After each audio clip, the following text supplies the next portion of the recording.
ლემონდი არ არის ისეთი ახლა იმიტომ რომ სათქონოთ რაღაცა დაწერ აი ამნაირი გამოცემა არის მილიარდი ევროპაში, მათ შორის ლემონდის. ეს არის ქართული ოცნების რეაქცია ფრანგულ ლემონდში გამოქვეყნებულ სტატიაზე. გავლენიანი ფრანგული გამოცემა საქართველოში ყველაზე ხანგრძლივი საპროტესტო მოძრაობის შესახებ წერს. პროტესტი, რომელიც წინააღმდეგობის სიმბოლოდ იქცა. ასე აღწერს უწყვეტ პროტესტს ლემონდი. ფრანგი ჟურნალისტი საქართველოში ივლისის თვეში იმყოფებოდა.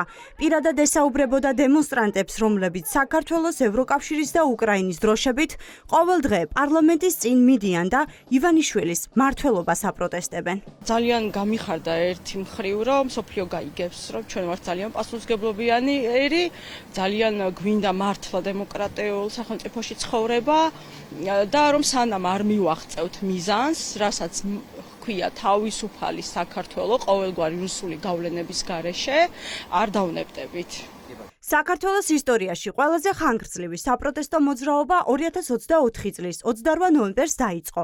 კობახიძის ბრიფინგის შემდეგ ხალხი ევროპული მომავლის დასაცავად ქუჩაში გამოვიდა. ქართული ოცნება პროტესტს ვერ ხედავს. უпростоრად ხედავს, მაგრამ ამბობს, რომ არ ჩანს. ჩვენ დავსვით კითხვა, თუ პროტესტი არ არსებობს, მაშინ რატომ მიიღო პარლამენტმა კანონები აქციის მონაწილეების წინააღმდეგ? თუ პროტესტი არ არსებობს და არაფერს ნიშნავს, რატომ აჯარიმებენ ან რატომ უშვებენ ციხეში ადამიანებს? ეს არის რაღაცა მცირე უკონტროლო ჯგუფი, ამბობს თავის ამბავს. ისინი შეიძლება დღეს ბიზინა ივანიშვილზე ამბობენ ამას, ხვალ შეიძლება თქვენზე თქვან, ზეგ შეიძლება სხვაზე თქვან. არავითარი პროტესტი არ არის, ასეთი 300 და 400 კაცი ნებისმიერ ქვეყანაში შეიძლება გამოდიოდეს. პროტესტი არის, როდესაც ხალხის უმრავლესობა ითხოვს რაღაცას. არ არსებობს ეს უმრავლესობა. არ არსებობს. არ არსებობს. გეუბნებით, არ არსებობს. მით უმეტეს ამ კონკრეტულ ჟურნალისტთან მე არაფერი სალაპარაკო არ მაქვს. ამ ჟურნალისტმა როგორც აქამდე აკეთებდა ხოლმე, წაბძანდეს და სალომე ზურაბიშვილს ჩამოართვას ინტერვიუ, როგორც აქამდე უკეთებია არაერთხელ.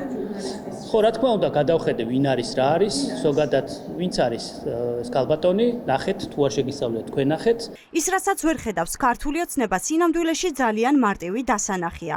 თუ კი ერთხელ მაინც გადმოიხედავ პარლამენტის ფანჯრებიდან, აუცილებლად დაინახავ პარლამენტის წინ ქოლგის ქვეშ შეფარებულ დარეჯან ცხვიტარიას, რომელსაც კარავი ნივთების კამიც კი არაერთხელ გასტაცეს. მოპარეს ქოლგებიც, რომელიც ხან წვიმის, ხან მზისგან თავის მოსარიდებლად ჭირდება, თუმცა პროტესტი არ შეუწყვეტია. უწყვეტი წინააღმდეგობის სიმბოლოა თამარ დადიანიც, რომლის ბანერიც ყოველ დღე პროტესტის ახალ თარიღს ითვლის. ყველაფერთან ერთად ბრმებიც არიან, როგორც ვფიქრობ და როგორც ვხედავთ, რატო ყოველ დღე დგას აქ ხალხი, უწყვეტი. თუნდაც ერთი ადამიანი რო აპროტესტებდეს, ამათ უსინდისობას და ამათ არაადამიანურ ქმედებებს, იმასაც პროტესტი ქვია. და მე 24 საათი ვარ აქ. 10 ჯერ წაიღეს ჩემგან ყველაფერი. ღია ცის ქვეშ ვდგევარ. 3 ჯერ პალატკა წაიღეს. ყველაფერი რაც კი გამაჩნდა აბსოლუტურად ყინვაში, თოლში, უკოლგოთ 43 ქოლგა წაიღეს მარტო.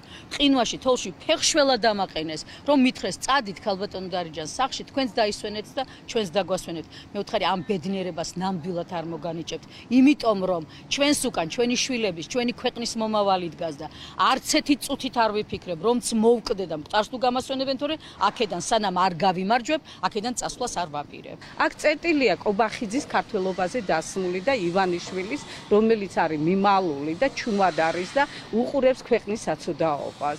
ეს ხალხი ყველა ერთდროულად უმოკლეს დროში დამთავრდებიან და ეს ყველაფერი გააკეთა პროტესტმა, პოლიტპატიმრებმა და უწყვეტმა პროტესტმა, რომელიც აი ამ დრომდე გრძელდება და გაგრძელდება და კობახიძე გადმოდგეს მე-11 სართულიდან და ითვალოს ჩვენი თავები. დემონსტრანტების უმეტესობას ათობით კოლოსალური ჯარიმა აქვს. არაერთხელ იმყოფებოდნენ პატიმრობაში, გაუშვეს სამსახურებიდან ან აქვთ ფინანსური კრიზისი, თუმცა ქუჩაში მაინც განან. რატომ? სვამს კითხვას ფრანგი ჟურნალისტი. აქტივისტები ამბობენ, რომ სინდისის პატიმრების გასათავისუფლებლად და საქართველოს ევროპული მომავლისთვის ბრძოლა მათ მოვალეობად მიაჩნიათ. მე შინოდა თუ არა იმის, რომ დამიჭერდნენ, მაგრამ მე მას მერე რაც უთხარი, რომ მე უკვე ორჯერ ვიმყოფებოდი ციხეში, გაუგონდა, რომ ანუ 20 წლის ადამიანი, ანუ ჩემი ისტორია რომ მოუყვები თუ აი პროტესტში რა წვლილი მაქვს შეტანილი რაღაცა, მართლა ძალიან გასაოცარი იყო იმისთვის, რომ აი 20 წლის ახალგაზრდა აი რამდენად თავის ცხოვრების რამხელა ნაწილი დაუთმო ამ ყველაფერს და მორალურადაც, პრაგმატულადაც ხო თუ კი ამ ქვეყანაში ცხოვრება გვინდა, სხვანაირად უბრალოდ შეუძლებელია, იმიტომ რომ მაშინ, როდესაც თქვა ამდენი ადამიანი უკანონოდ არის დაპატიმრებული და ყოველ დღე ვხედავთ აი ამ რეპრესიების ახალ ტალღას, სრულიად წარმოუდგენელია, რომ სხვანაირად ვიმოქმედოთ. მიუხედავად იმისა, რომ დღეს ქუჩაში იმდენი ხალხი აღარ დგას, რამდენიც ადრე, ფრანგული ლემონდი ყურადღებას სწორედ იმ ადამიანების უწყვეტ პროტესტზე ამახვილებს, ვინც რეპრესიებს გაუძლო და ქუჩაში უკვე 628 დღეა უწყვეტად დგას.